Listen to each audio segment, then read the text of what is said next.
What is going on, everybody? David Noy with SpeakEasy HR, presented by Payroll Partners. I am live here at the HR Collaborative with our guest starting out these interviews today. He's our keynote, Andre Young. Andre, welcome to SpeakEasy HR. Thank you for having me. And Yeah, how man. do you guys out there? Yeah, so you were our keynote speaker. We started the day with your topic, and it was about your book, the Leaders 7, Yes. the 7 professional languages of leadership. Yes. Right? Yes. So this is your first time at this event? First time at this event. Okay. Yes. Yeah. So I think you got connected to Matt. Yeah. I spoke at Harako, I think last year or maybe 2 years ago. Okay. So I love these because you never know who you're impacting or bumping into or what happens from it. So. Yeah. Yeah. No. So we're going to get into your topic a little bit, just a quick version, because all of these interviews, I've got 10 of the guest speakers in the breakout sessions live with me on these sessions. So it'll be a quick 15-minute interview with the speakers. So tell me about your book. So what's the book about? And it was part of what you were talking about today. Absolutely. Well, I have 3 leadership books. One is 7 Ways to Lead, which features the Leader 7, those 7 professional languages. Yeah. And I have the Leader's Toolbox.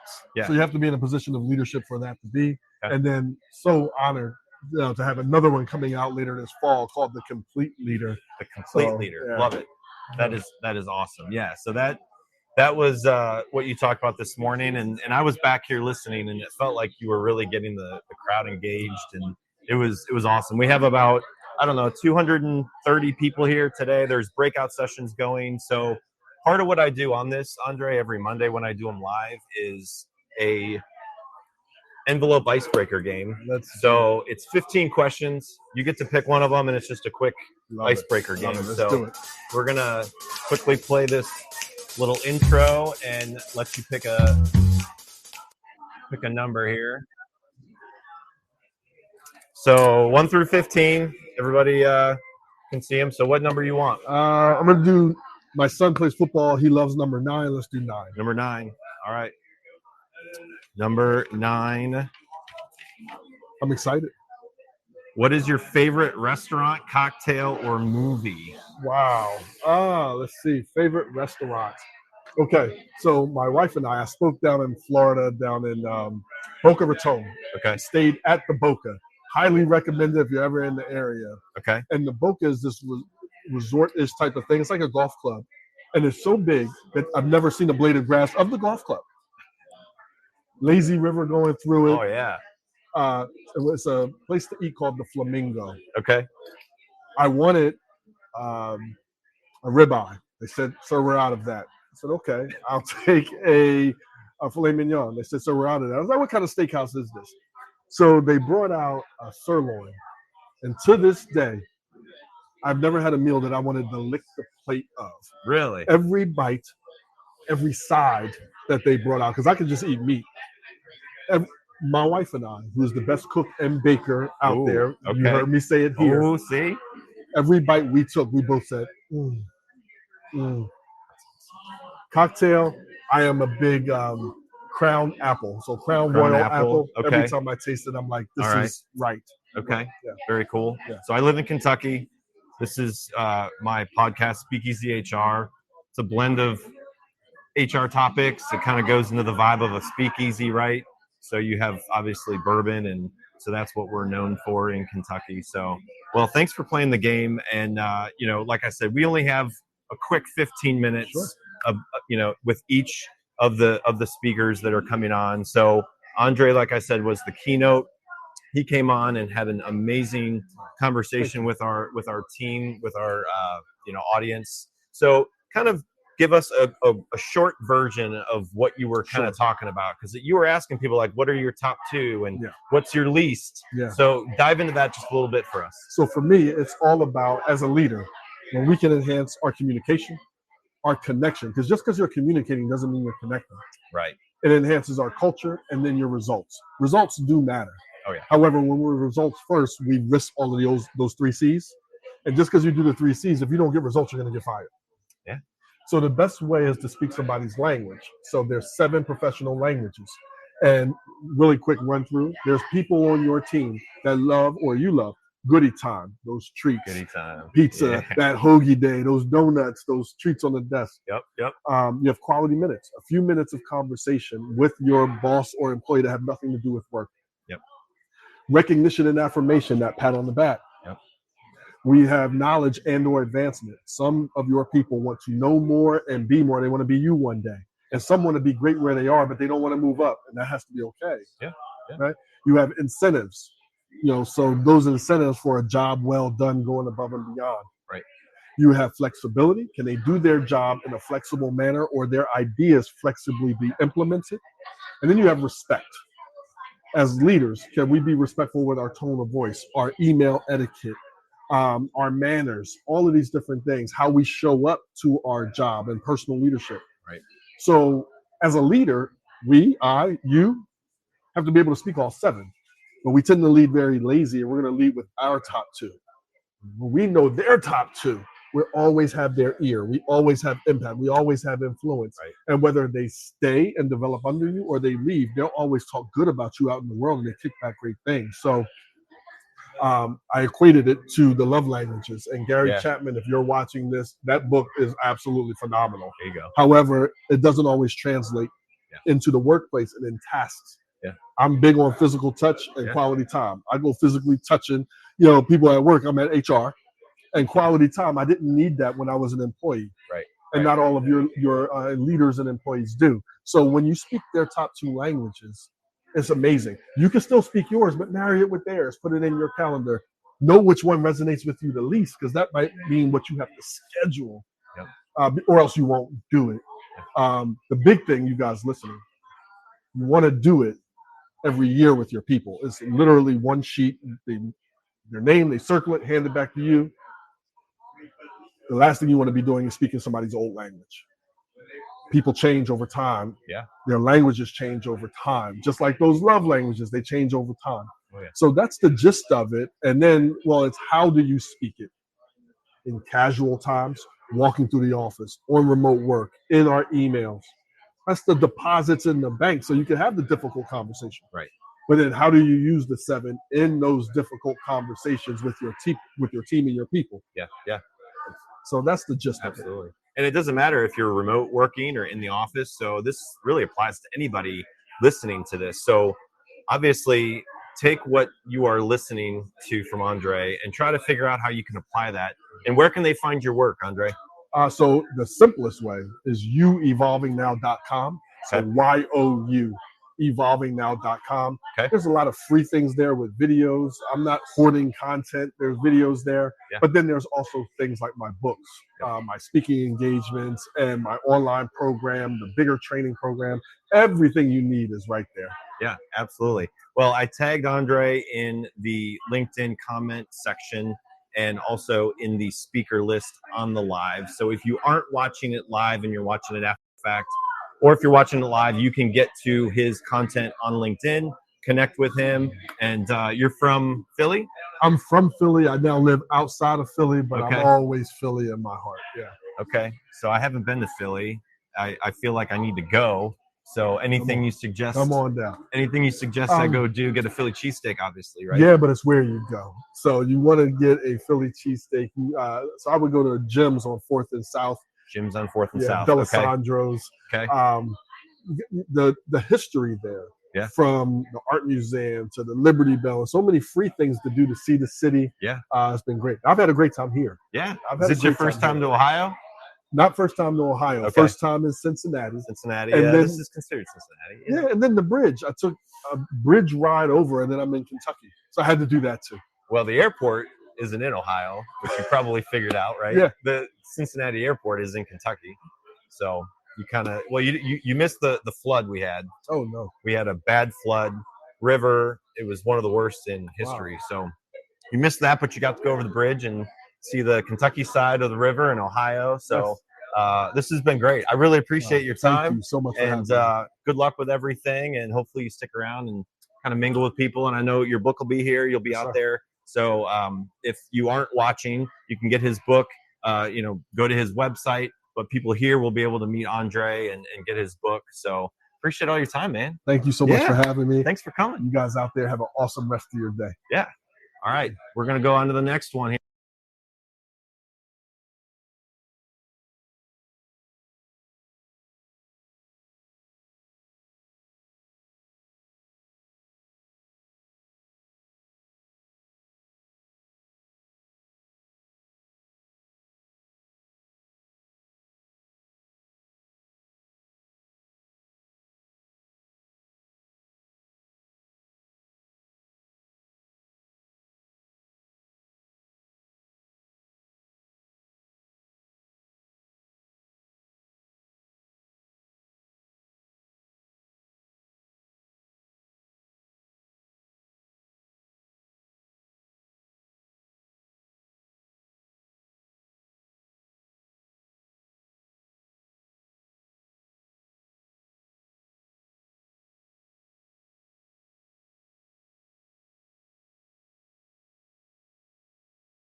All right. Clip that. So we do have people watching live. We went through our first speaker, keynote, Andre Young, awesome. And so how this event is set up is we have breakout sessions. And so we have several breakout sessions going on at the same time. But the guest speakers have decided to come on and talk with me on SpeakEasy HR and really hear more about their topic that they're bringing to the event. So At.Kathy Seidel with MRA is my next one. So welcome. Hello, thank you for having me, and hi to everyone who I know messaged me and said they're watching. I'm pretending you're not here. There we go. There we go. So this will be on Spotify after, so people can listen to it, or Amazon, Apple, and also YouTube. So you've been with MRA for how long now? Going on 7 years almost now. 7 years. Yes. So what got you into like HR? I always ask that question for the HR people. So funny enough, I started school as a music education major. Okay. And only lasted a couple months in that. But during that time, I got a job on campus and kind of fell into HR in that. So as I was looking for a new major, was like, oh, I'll try business. And then kind of at that turned into HR, and it's been history ever since. It's always fascinating to hear how people get into HR. I had someone on my podcast, and she, at like 7 years old, would play like she's in an HR role because her mom and parents were in HR. So it's always fascinating to hear what people say. So, Oh, yes, absolutely. So your topic that you have going today was about retention, right? Mastering retention, building loyalty in a shifting workforce. And man, I tell you, it is a shifting workforce. If anybody's involved in hiring and recruiting and retention and development, like a lot of these people here today are. So before we get into that, if you haven't watched the podcast before, I do a envelope icebreaker game. So it is 15 envelopes, and you get to pick a number. Ooh. So I'm going to play the quick intro again so that people watching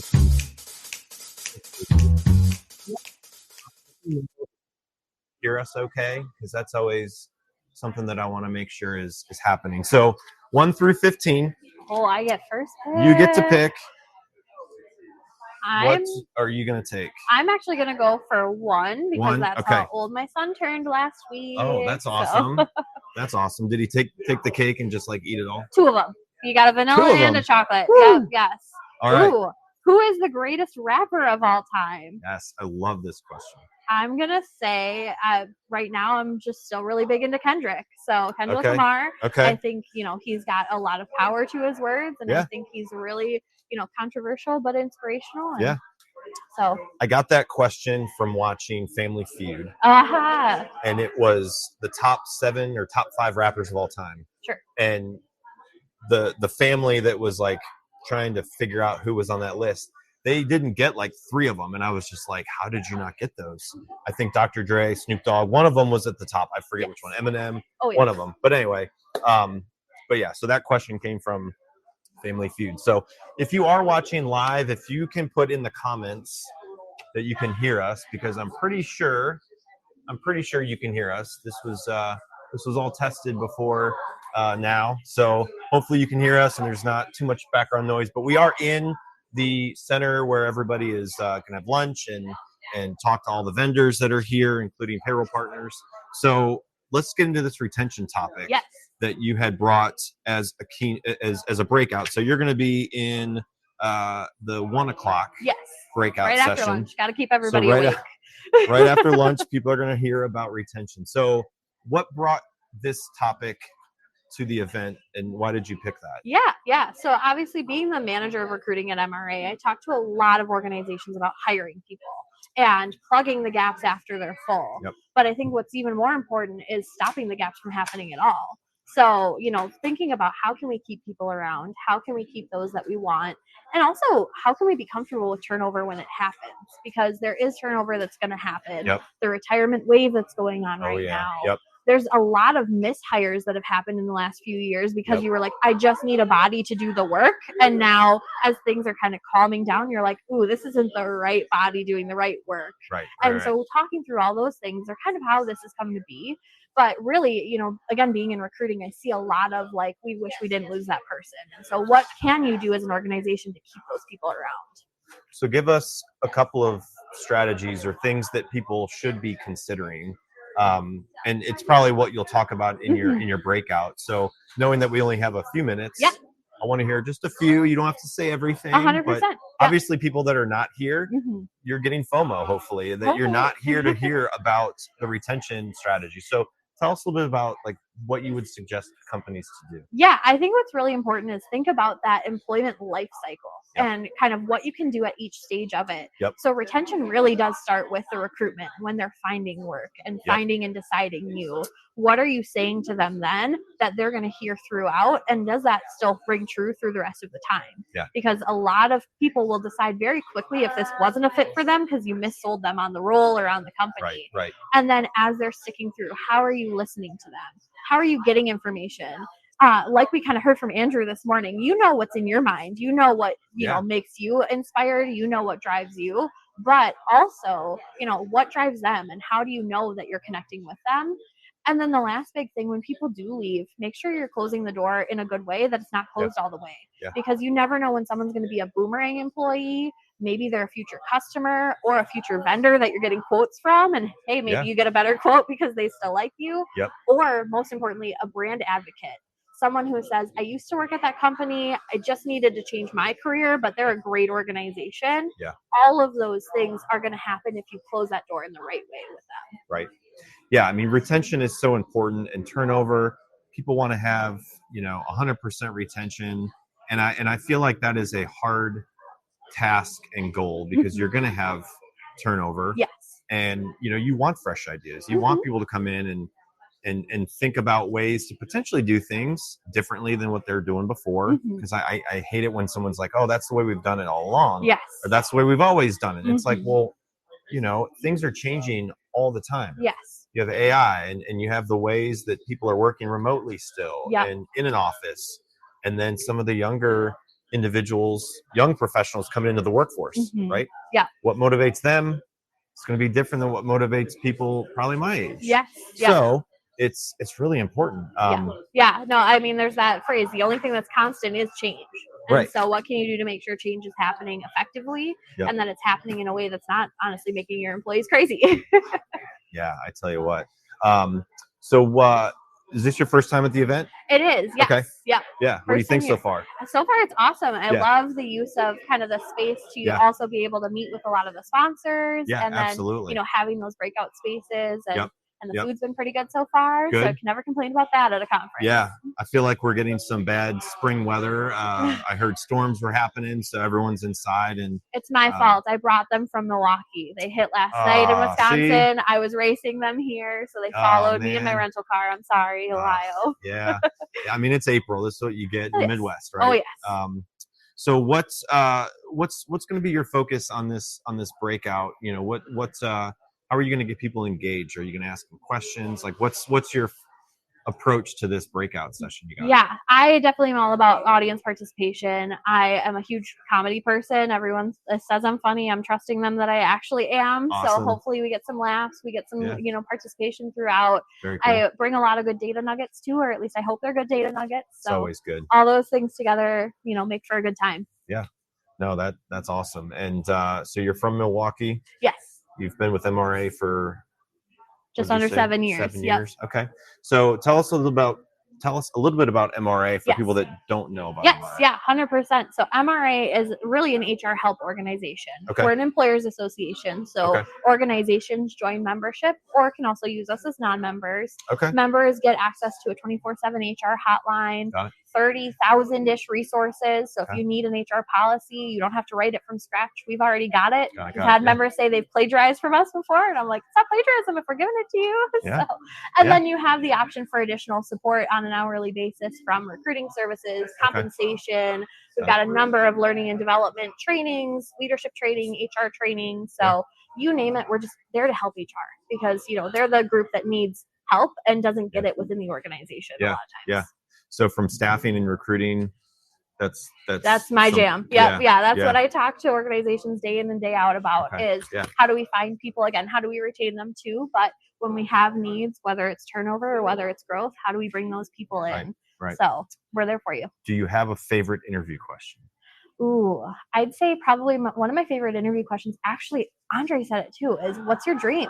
Yeah. What inspires you? What keeps you motivated? And it doesn't have to be work related because like he said, the more you know about a person, the more you can connect to them through the role. Right. And so being able to know their dream is to have, the flexibility to be at sports games for their kids. Well, great. Here's why we are the perfect organization for that. Yeah. That knowledge just helps you to sell the role better. So that's why I love it as an interview question. Yeah. There's so many out there. I typically ask about accomplishments. What's your biggest accomplishment?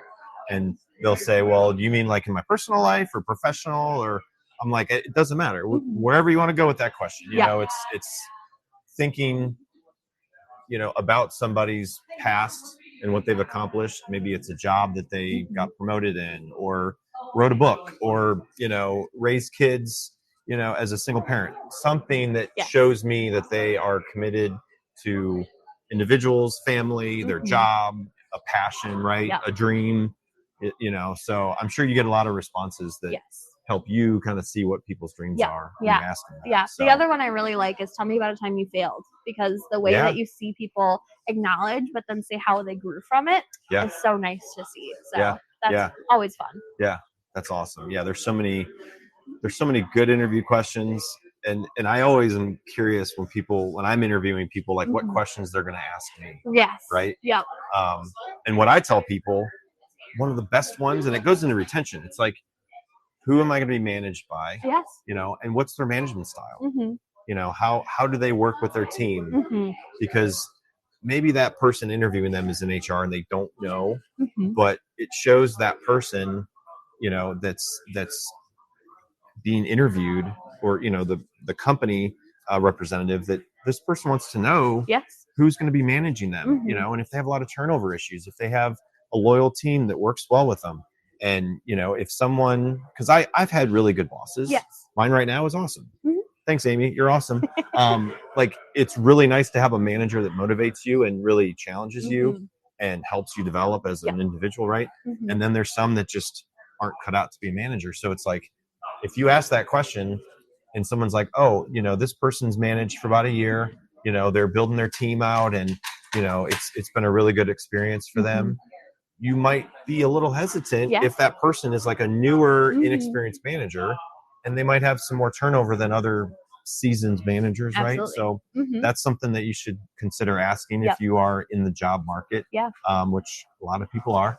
A lot of candidates lately are asking, what does success look like in this role? That's a good one too. So they're already placing themselves in the role, or they're asking, what are my goals going to be 30, 60, 90 days? Yeah, that's and a so good that's a lot of organizations that my team is talking to. That's one of the questions we ask in our kickoff. Yeah. So that we can speak to that to candidates right away on that front end.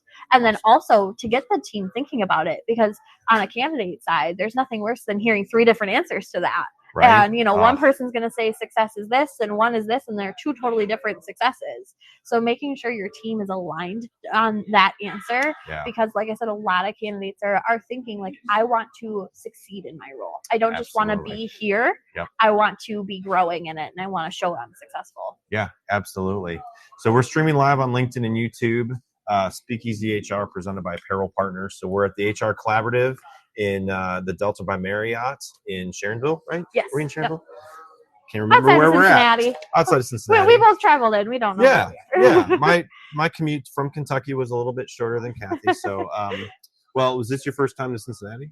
No, actually my 3rd time to Cincinnati. Okay. So I'm sadly not getting to a game at Great American Ballparks this time. So okay. Well, get some Skyline, get some Grater's ice cream. Yes. They have a really good one out with bourbon in it now. So. Oh, really? Yeah. All right. It's very good. So good to know. New Riff, if you're hearing, ice cream is amazing. Yeah.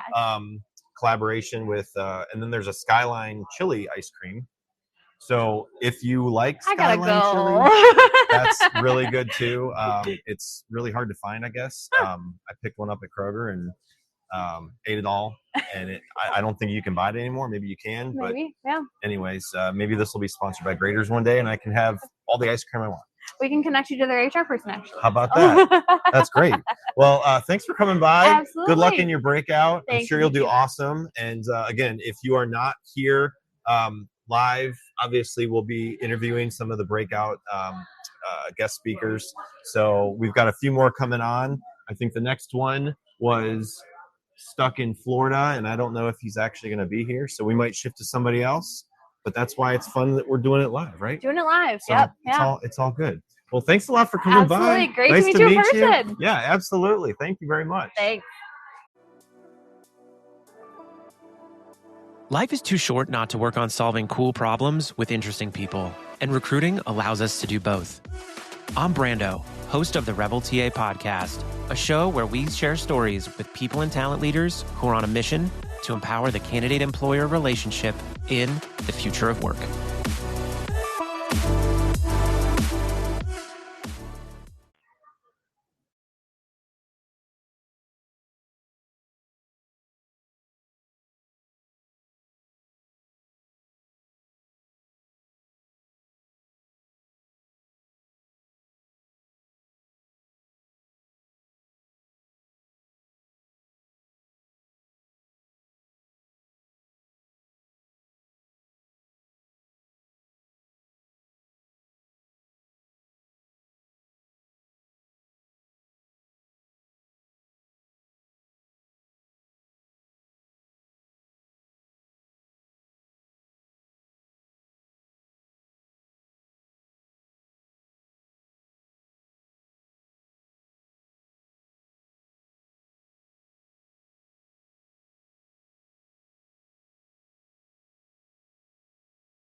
All right. We are live with my next guest, Scott McGohan. Hey, how's it going? You are the first returning guest on Speakeasy HR. Well, I appreciate that. You were on back in the fall, and we talked about one morning, and you were just coming back from a flight from Florida, so hopefully everything's okay. But I appreciate you stopping by and chatting a little bit, because we've got a few things to talk about. You're part of the breakout session. In what? You're in the afternoon, right? I think 1:15. Yeah. So Kathy was just in, and she's with you at the third breakout session. So for those that don't know Scott, if you just want to tell us a little bit about your background. I know you've been in a different venture for the last year or so. So Scott McGohan, married to my best friend. So am I. We met 38 years in June. Got 2 kids, Courtney, married to a guy named Jack, 3 grandkids from Courtney and Jack. They just had their third, Taylor, our son Taylor, married to Megan. Awesome. They've got a little baby boy, and he's almost 6 months old.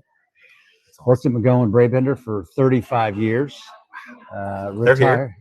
Oh, yeah. Retired for a whopping 15 days.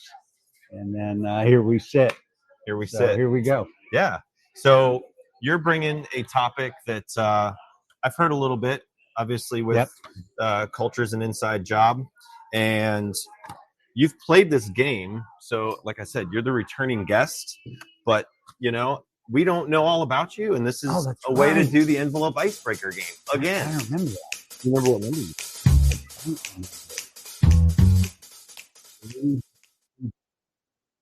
you 3. Okay. All right. Number 3, we got, drum roll. What was your first job that you earned a paycheck with taxes deducted? Oh, good question. First job. First job would have been taxes deducted. I don't think paperboy, that worked. No? Cutting grass didn't work. Okay. It's got to be delivering pizzas. Delivering pizzas? It's got to be Casano's Pizza. Sorry, I wasn't. No, it's not. It's I worked in the I worked in the bag room at Sycamore Country Club. Bagmore at Sycamore. Oh, I love it. Yeah, clean golf clubs. Like Caddyshack. 100%. Oh, Throwing bags on the cart, all that good stuff. Oh yeah. Yeah, learned a lot of bad jokes, all kinds of good stuff. Yeah. Yeah. That's I've worked at a few golf courses in my day, so I can relate. Mm-hmm. I can relate. Sorry, my ticker at the bottom still had the prior guests. So, when this is a one-man show, I'm the editor. I'm the, kind of impressed. I mean, so you got lights going on here. You got lights going on. Yeah. So this is the first time live at an event. So, so your topic today, I think is a really important topic, about culture. Yep. And it relates to the book that you wrote. So since we only have like 5-10 minutes to talk, I want you to kind of give a quick overview of kind of what your approach is going to be and how you're going to engage with the folks there. So what's going to be some of your key points in this breakout session today? I think the biggest thing is organization culture is really important in an organization. And it's not about paint on the wall. It's not about ball chairs. It's not about ping pong tables. But, at the end of the day, it's really about the culture that we carry inside of us. Yep. And it doesn't matter whether you're the CEO, because everyone has a culture. And the important thing is, at least from my viewpoint, is what is your culture on the inside?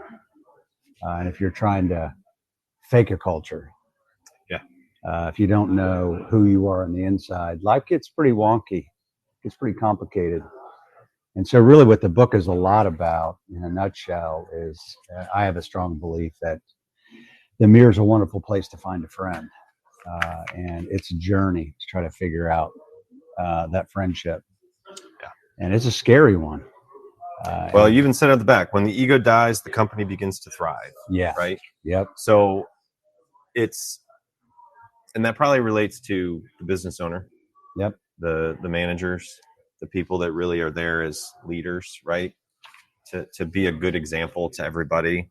And as the previous guest came on, she was talking about retention and turnover, and everybody wants to have good retention, right? They don't want to be filling jobs. It's hard to fill jobs right now.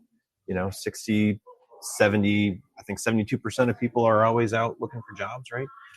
So I'm always curious when I'm interviewing people, Scott. Nobody ever asks about the culture. Yeah. I tell them about the culture if they don't ask me, because I want them to know what they're getting into, right? Like, here's what we're about. Here's our culture, right? We're a small business. We're in the payroll business, but we're also in the people business. Like, we want to help people with their payroll technology issues and HR technology issues. So like, the faster I can tell them about the culture, they're going to have a mindset of, okay, that's the culture I want to be in, or maybe it's not for me, right? Yeah.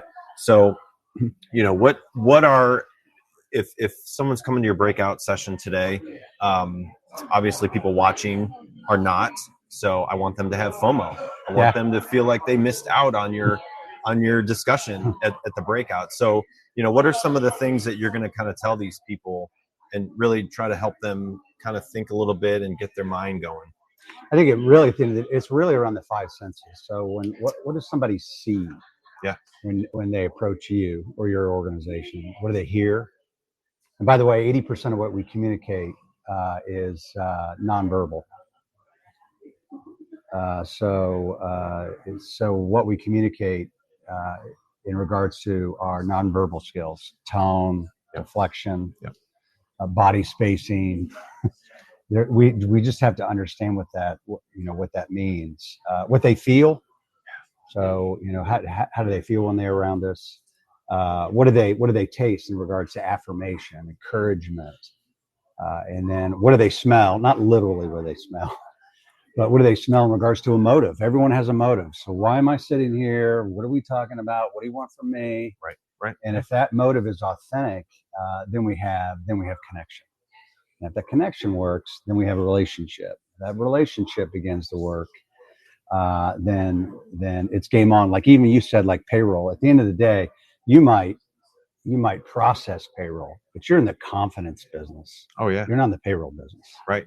Yep. So you're in the confidence business, and instilling peace of mind and confidence and all of that stuff. And like, even at McGohan Braben, I used to tell people, gosh, I hope you don't think we sell insurance. That would be a miserable existence. That's not what we do. Right? And so businesses to kind of understand at the core of your heart and soul, what do you do? Yeah. And it's not what you think you do. Yeah. So what do you do? And figure that out. Yeah. And sell that. Right. Sell that. Right. That's what people want.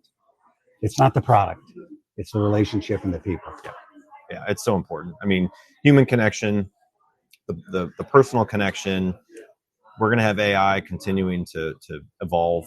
It's machine learning. Yep. But what you just said will not be taken over by AI. It'll help people be more efficient, more strategic in a lot of different ways. Kind of like what I do with this podcast. I use AI, so it's but I do them live. So this is not AI generated. We're live. We are having real conversations with real people on topics that they are passionate about.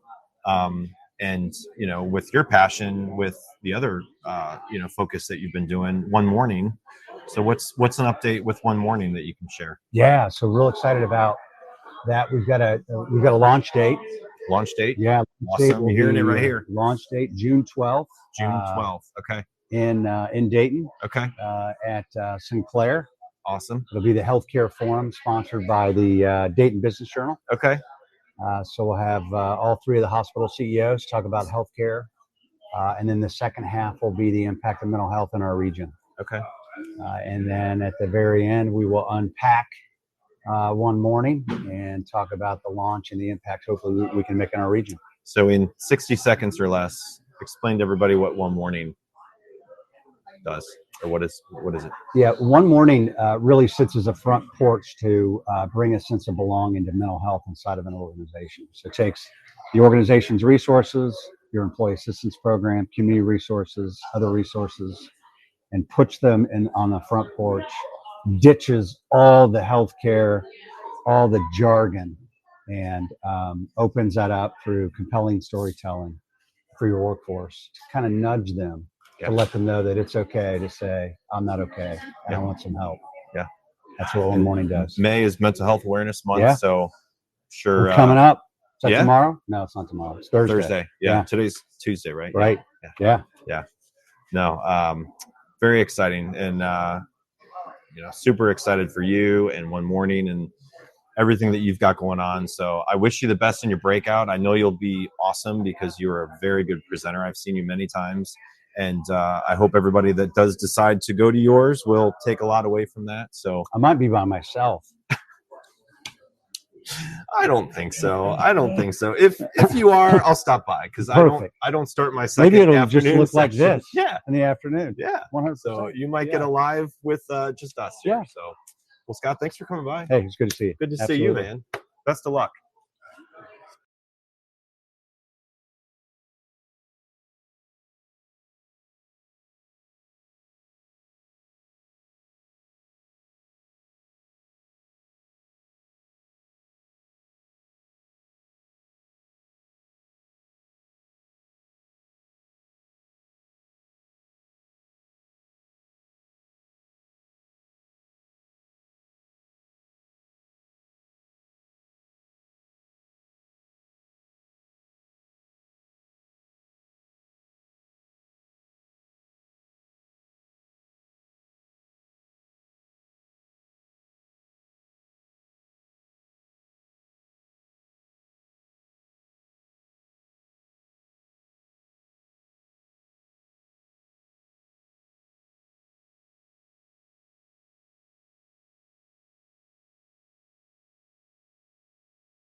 All right, we are 3 in. We've got 2 more in the morning session. So if you are watching live, I know that there is good audio, so that is good. And the next person is hopefully finishing her conversation and bringing her over, which she is a returning guest to SpeakEasy HR. She was on already, but if you are watching live, you may not have heard of that episode with my next guest. So if you haven't, go to speakeasyhr.com and you will find it.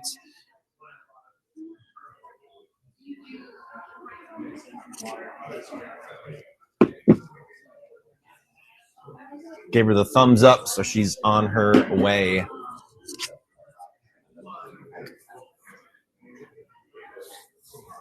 Just 1 minute commercial from our presenting sponsor, Payroll Partners, while we're waiting for Sammy to come over. Finding a new employee takes time and money. For one position on a single job board, you could easily spend a minimum of $5 to $10 a day advertising a job post. It's worth noting that the average time it takes to hire a new employee is 36 days. However, it can take longer than that. You could find yourself paying hundreds of dollars a month for a single job board. And if you're using multiple job boards for multiple positions, this could add up to thousands of dollars a month. There is a much simpler and more affordable way of finding the right candidate. At Payroll Partners, we offer an applicant tracking system to help manage your hiring process. Our ATS is customizable, allowing you to decide which days you want to run the job and when to close it so you don't break the bank. And this feature lets you e-blast your network, posting jobs on multiple boards at once, all managed in one location. Payroll Partners, elevating your payroll and HR experience.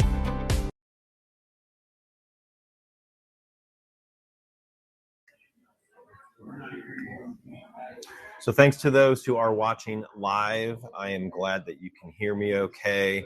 And again, if you haven't been to the HR Collaborative, it's, I think, their 20th year doing this event.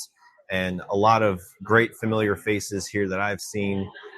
Great vendors, obviously Payroll Partners. Daryl on our sales team is here. So if you are in the market for just evaluating your payroll technology, look us up at payrollpartners.net. There she is. Hello. Thank Clip you. that on. Make sure I'm not caught on the chair today. Oh, Okay. good. Get the ticker up there. So we are live on LinkedIn and YouTube doing these awesome interviews with our guest speakers. The next one is a reoccurring, revisited, I guess is the word, guest on SpeakEasy HR. So At.Sammie Kelly, welcome. And you are doing a breakout session with the others that we have talked to. So you Yeah. are. I was actually earlier this morning. How did it go? I think it went really well. Yeah. I was really excited. We had great engagement. I think folks really resonated with the messages. And, I had some folks come up to me afterwards saying, like, I have neurodivergent children, or I'm neurodivergent myself. And you know what? I needed to hear this today. We needed to see that representation. So I think it was awesome. Well, a few years ago, this probably would not have been a topic discussed. And I feel like it's becoming more and more of a topic. Kind of like AI, it's becoming an ongoing conversation and ever evolving. So, Sammie, for those who have not seen you on the previous episode or know much about you, just tell us a little bit about your background and kind of how you got to this this venture that you're on now. Yeah, absolutely. So I used to work for an amazing outsourced HR management firm, big fan of them. And I was doing good work, but not great work.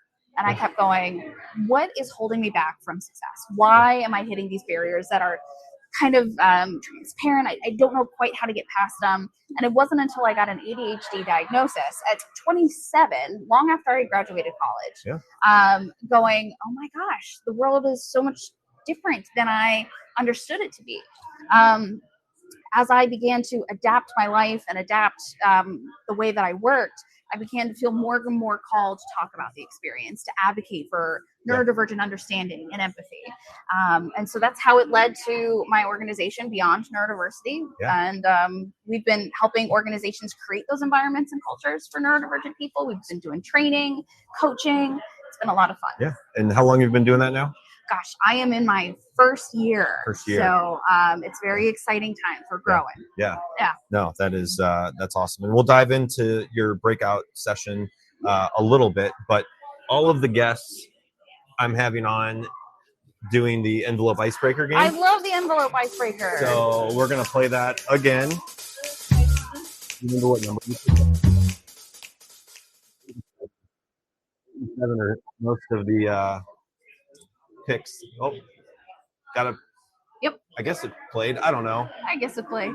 I'm the editor, creator, content You are wearing guru. all the hats today. Every hat. I have nobody helping, so this is all me. All right, 1 through 15. What number? Let's do 4.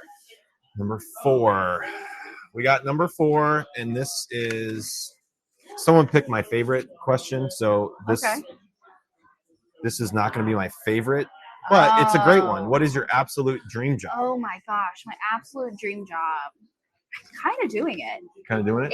It's been a lot of fun getting to coach neurodivergent individuals, getting to work with organizations to help them create the environments. But if I had to pick an absolute dream job, it would be testing out luxurious resorts. Testing out luxurious resorts. Okay. And being like almost a secret shopper. Is that a job? Do people do that? I would love it. I'm sure there's content creators that do that stuff, right? Yeah. They go on TikTok and they make a video about a resort, right? Yeah. And it blows up and it gets millions of views. And, But I would love to just be able to just go and that? just try the best food, try the best drinks, have a great time. So if anybody's watching and they have that as an option on their job openings, or if you just want her to come and see your resort, there we go. Give Sammie a call. Look her up on LinkedIn, and she will be your next influencer. So there we go. That's awesome. I love that. So neurodivergent individuals that you are working with in companies to help work alongside those individuals in their organization. And you probably got into it a lot with your breakout session, but since we only have a few minutes, if you just want to give us a quick few-minute rundown on what you're really your big talking points were in that breakout. Well, we talked a lot about what is neurodivergence. Okay. Just laying the groundwork. Neurodivergence is essentially it's cognitive diversity. So if you are part of the neurodiverse category, which we all are, neurodiversity encompasses all the ways that we think, that we process the world, that we experience what we're walking through. But to be neurodivergent means that you fall under diagnoses like ADHD, autism, dyslexia, and a whole lot more. So we kind of laid the groundwork there. Yeah. But then we got into managing these neurodivergent individuals, and we talked a lot about how it requires universal questions. So questions that you can ask anybody, neurodivergent or neurotypical. Yeah. So questions like, how do you prefer to be communicated with? When do you feel the most successful? What accommodations or adjustments might you need to do your job in the best possible way? Yeah. So there are a lot of different varieties of questions that we can ask, but at the end of the day, it all comes down to psychological safety. Yeah. And are we making sure that we are accommodating and encouraging and celebrating the different ways that we think in our workplaces? Yeah. Yeah. We did a little case study, which was a lot of fun. We met Marcus, who was my imaginary team member, who was neurodivergent. Okay. And got to learn a little bit about how to meet his needs, how to assess his challenges, and make changes that work for the whole workforce. And then we got into training and leveraging team strengths. So from the training perspective, it's really important to utilize universal design. Breaking our content into chunks, making sure it's multimodal, making sure that there are different unique ways and ways to get hands-on, to be an auditory learner, to be a visual learner, and then also just giving ourselves downtime to take it all in. Yeah. Neurodivergent people process information differently. And sometimes it can be faster, sometimes it can be slower. It depends on the person. But so it's important to just give your new team members the right amount of time to take in that information. Yeah. So you said you were 27 when you got diagnosed with ADHD, right? Mm-hmm. So are you finding that a lot of people are being, in their career, in their 20s, 30s, 40s, and finding out what they have, and then they go to their business or their employer and try to find ways that they can work better together? Or what's that process like? Yeah, I think my experience was very indicative of the norm for people who are going through this late diagnosis. Yeah. Maybe not, but I was talking with somebody after the session who said, I'm almost 40. I just found out I had ADHD. Yeah. And now I'm using social media and I'm doing as much research as I can to go back to my workplace and be able to say, this is what I've learned. This is what I need. A lot of us who are late diagnosed have already built processes or tips and tricks that we've needed to be successful. We've had to self-sustain in that way. Yeah. Yeah. But now that they're armed with that information, they're able to do a little bit more research, be a little bit more specific, and actually get the help that works the best for their brain. Interesting. Yeah. Yeah, it is such a fascinating topic, and there's not many people talking about it. There's one other person that saw your episode and was like, oh, I'm really fascinated. I do similar work, and they're not local. They're not local, but she's like, hey, I'd love to connect and try to share my stories and what I do, as a service. So I'm like, yeah, I mean, if I can get the word out, we need more people like that, right? There can never be too many of us. Yeah. And I think just as the generations coming into the workforce and the ones retiring, we're all going to face different challenges than our parents or people that are at the phase of retiring. Yeah. So it's just very fascinating. And then my kids, they're going to be coming into the workforce in, let's say, 10 years or 8 years, their challenges and what the workforce is going to be like then is going to be different too. So I think you're on the cutting edge side of this kind of topic. So what do you think of the events so far? Is this your first time here? No, this is not my first time here, but this has been great. Yeah. There's been such great conversation. I think some of the sessions are so interesting. I've sat in on, I want to make sure that I pronounce her last name correctly, Christy Dirick. Yeah. I sat in on her session. It was all about disrupting HR and being disruptive in your position. And I thought she had a lot of great insights. Yeah. I'm really excited for the afternoon sessions. I think they're going to be great. Yeah, she's coming on later this afternoon. So on my afternoon session, you'll be, able to hear from Christy. So where can people find out about what you're doing? Absolutely. You can connect with me on LinkedIn. I'm under Samantha Kelly, or you can find more information about Beyond Neurodiversity at www.beyondnd, like neurodiversity.com. Yeah, absolutely. That's awesome.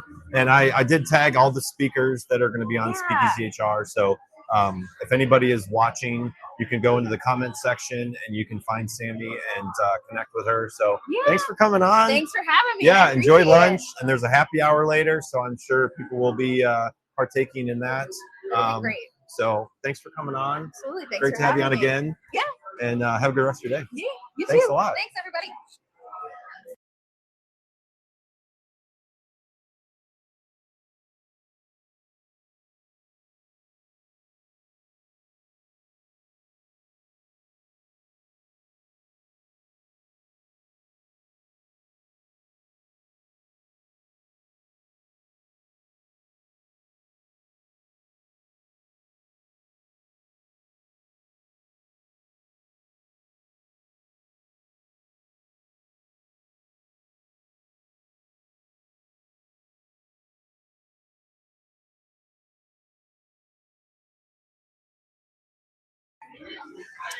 All right, so we have one more guest speaker in the morning session of SpeakEasy HR. So people that are watching live still, thanks for being on and tuning in and kind of seeing what's going on here. It's the HR Collaborative for 2025. So again, this is almost their 20th year doing this event in Cincinnati, and a lot of great breakout sessions. You can't get to all of them because there's only 4 breakout sessions and there's several breakout speakers within each hour. So everyone has to be strategic in where they're going and who they're talking to. So everybody that is on SpeakEasy HR is one of the breakout session speakers. So if you didn't get to one of them on and you're watching after the fact, you can kind of hear what they talked about without actually going to their breakout session. So my next guest is behind me. She is just finishing up a conversation, so I will grab her and we will finish up the morning session with her. So 1 second.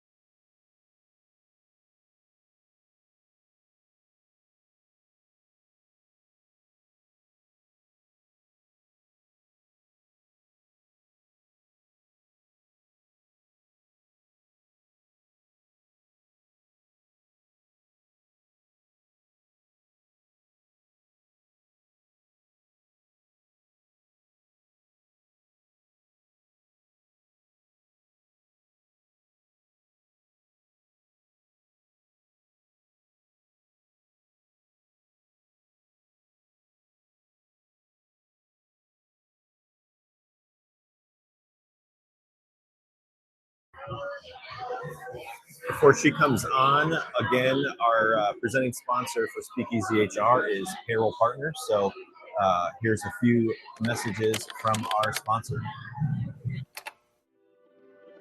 Finding a new employee takes time and money. For one position on a single job board, you could easily spend a minimum of $5 to $10 a day advertising a job post. It's worth noting that the average time it takes to hire a new employee is 36 days. However, it can take longer than that. You could find yourself paying hundreds of dollars a month for a single job board. And if you're using multiple job boards for multiple positions, this could add up to thousands of dollars a month. There is a much simpler and more affordable way of finding the right candidate. At Payroll Partners, we offer an applicant tracking system to help manage your hiring process. Our ATS is customizable, allowing you to decide which days you want to run the job and when to close it so you don't break the bank. And this feature lets you e-blast your network, posting jobs on multiple boards at once, all managed in one location. Payroll Partners, elevating your payroll and HR experience.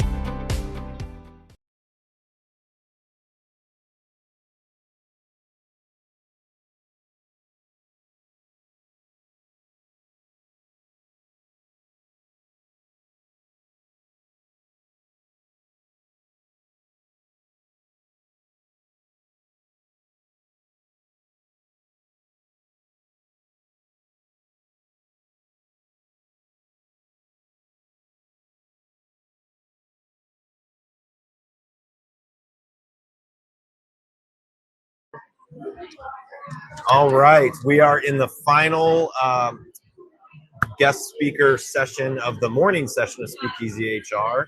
So this is Jen. Let me just bring you up on the ticker. Jen Beck. She is bringing a different vibe than some of the other speakers today. So again, all of these breakout sessions are going on at the same time. So you can't get to every breakout session. So welcome to SpeakEasy HR. Thanks, David. It's good to be here. Yeah. So is this your first time at this event? No, I was here a couple of years ago as well. Okay. All right.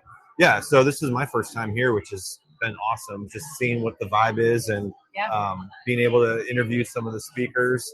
Obviously, I don't get to the breakout session, so I get to do a quick 15-minute interview, and it's awesome. So you are with Complete Health Revolution, right? So tell us about that. Yeah, so Complete Health Revolution, the entire premise is to be able to help high achievers to thrive. And so we do coaching, we do corporate wellness programs, we help them to truly create a life that they love to live, and then fuel it with physical and emotional health. So within companies, we bring in both workshops as well as one-on-one coaching. So the idea is to be able to give people practical, applicable information and then support them with coaching to create lasting behavior change. Awesome.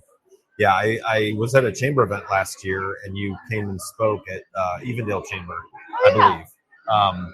So you have not been on SpeakEasy HR. Some of the other speakers actually have.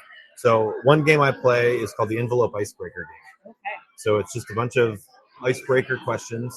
So I will let you pick a number between 1 through 15. Okay. And once this goes through, you can pick out a number.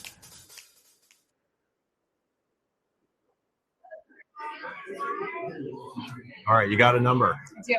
What is it? 15. 15. I don't think anyone's picked 15. I forgot what's in here. Uh-oh. All right. Number 15. What was your favorite band growing up? Ooh. Depends on which era. Depends on which era. Okay. I had a really diverse interest. So my first album was Kenny Rogers. Kenny Rogers. Love it. Let's see, in high school, it was Steve Miller Band and AC/DC. Okay. Still awesome. I mean, so it's a diverse group. I would say I don't like country. Okay. Pretty much outside Did of that. you grow up in this area? I did not. I grew up in Minnesota. Minnesota. Okay. Yeah, I grew up in Michigan, and country wasn't really a thing. Kenny Chesney. Yeah. I knew his cousin. Kenny Rogers, right? Because of Six Pack, the movie. There you go. We're doing a live podcast if you want to partake and say hi. So, so you were in the first breakout session, right? How did it go? It was great. Yeah. Yeah. Good crowd. Audience, good crowd. Yeah. So your topic was redefining, which is on the ticker, redefining corporate wellness, balancing employee well-being with bottom line results. Yes. So we all can't be at your breakout session, obviously. So what did you talk about? Like, what were some of your talking points in your breakout? Well, really, if we're looking at building a wellness program that meets not just the ROI of the bottom line, but it really creates thriving employees, there's 3 C's. Okay. It's connection. Connection. It's consistency. Consistency. And it's customization. Customization, yeah. So if we're most wellness programs, it's a one-size-fits-all. Yep. There are apps or things like that, and they really fall short because it's more of a passive engagement. A lot of people don't want to manage or monitor their entire life on an app, and it's so easy to use an app, but it's also really easy not to. Yep. Oh, yeah. So when you instead take some of that budget and really redirect it into workshops that are action-based and then support that with coaching, we created an intrinsic motivation instead of holding out, like the gift card. It was what Andre was talking about this morning. Yep. Where you can be able to give somebody the goodie times and they're excited about it. But if that's the only perk that they feel like they're actually getting from the employer, no wonder they're super excited about that. But a lot of the goodie times actually are detrimental to the overall population thriving because they're donuts and pizzas and things like that, where we can be able to redirect some of those resources to supporting them and meeting employees where they're at, not just giving them a feel-good moment. So when a company calls you and wants to work with you, what are some of the things that they bring up? Like, oh, we need a wellness program because we got increase in our health insurance, or we did an environmental assessment and they all want a wellness program. Like, what are some of the things that they say, hey, Jen, we need help because this is what we're hearing from our team? Yeah. So a lot of it is the fact that that their biometrics are going up, not down. Yeah, right. So they're creating more concern, especially at the leadership level. They're going, wow, we really need to make some changes, and what we've been doing isn't working. From the employees, I did a wellness program with a manufacturing company locally, and one of the things that really surprised leadership is that the employees go, wow. One of them specifically, a key player, was like, this is the first time I really feel like my company truly cares. Because it was meeting him where he was at. Yep.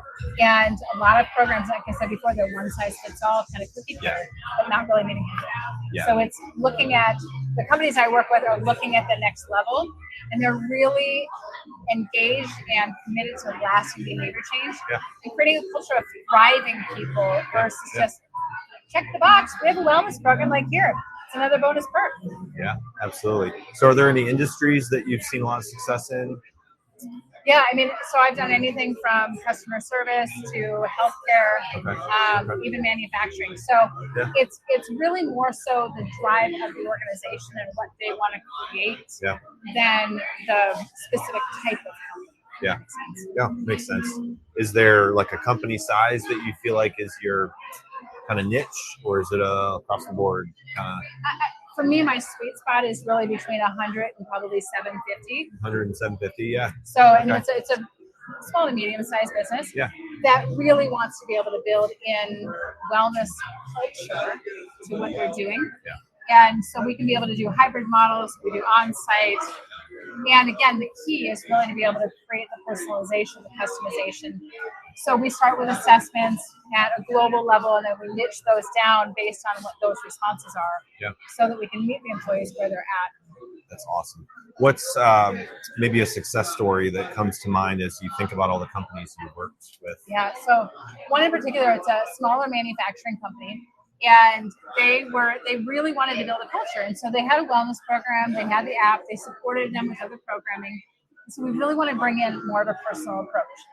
So one of the workshops we did was really eating to fuel your body and expand your energy, increase your energy. And after that workshop, we did one-on-one sessions. We did 15-minute laser coaching sessions about where are you at now, where do you want to get to, what's in the gap. And in that, we laid the foundation down of healthy living.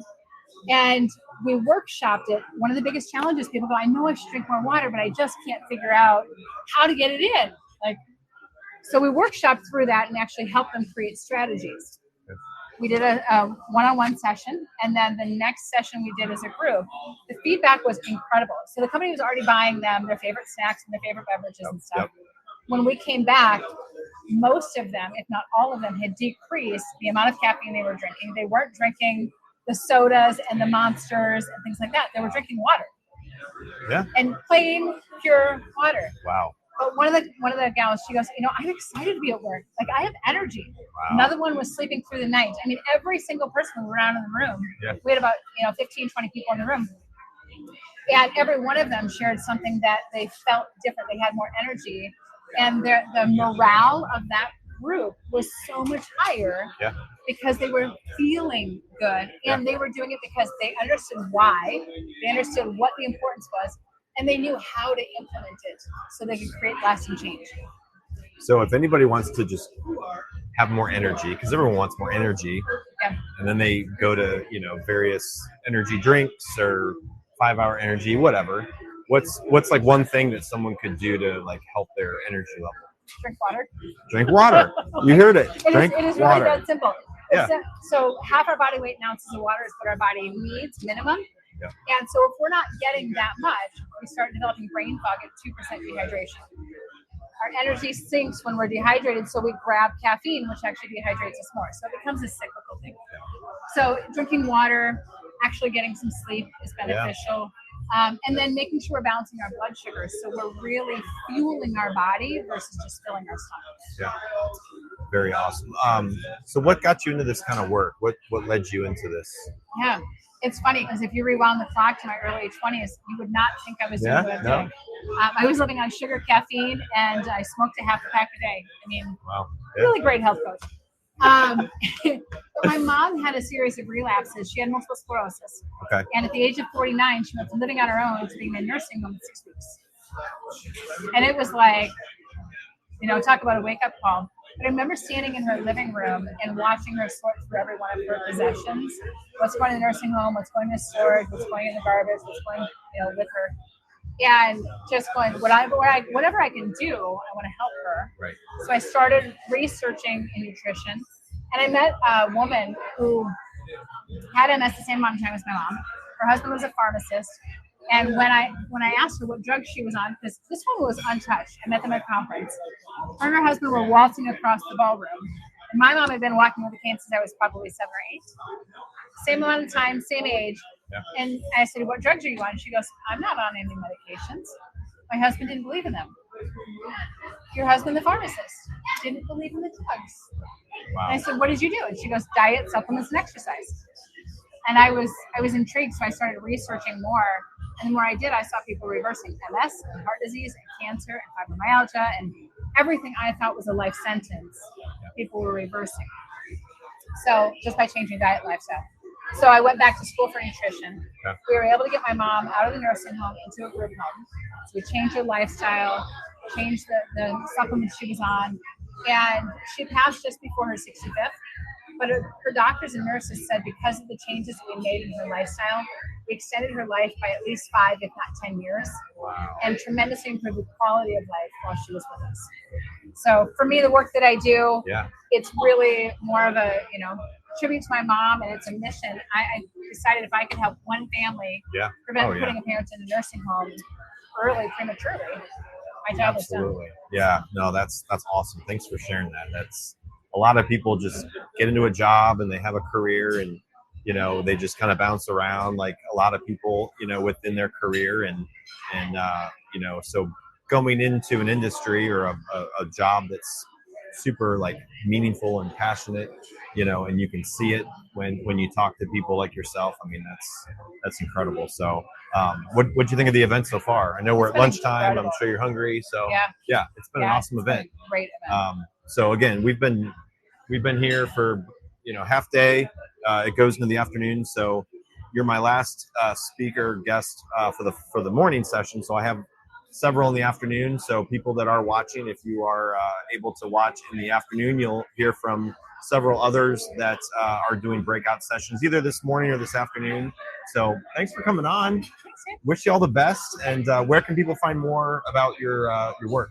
Yeah, you can go to CompleteHealthRevolution.com or find me on LinkedIn, Jen Beck. Yep. So I've tagged her on the episode. So if you want to find her, look her up, and wish you all the best. Thanks for coming on. My pleasure. Absolutely. Thank you.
All right, everybody. So that was the last of the morning session. So coming up in the afternoon session live starts at 2:25.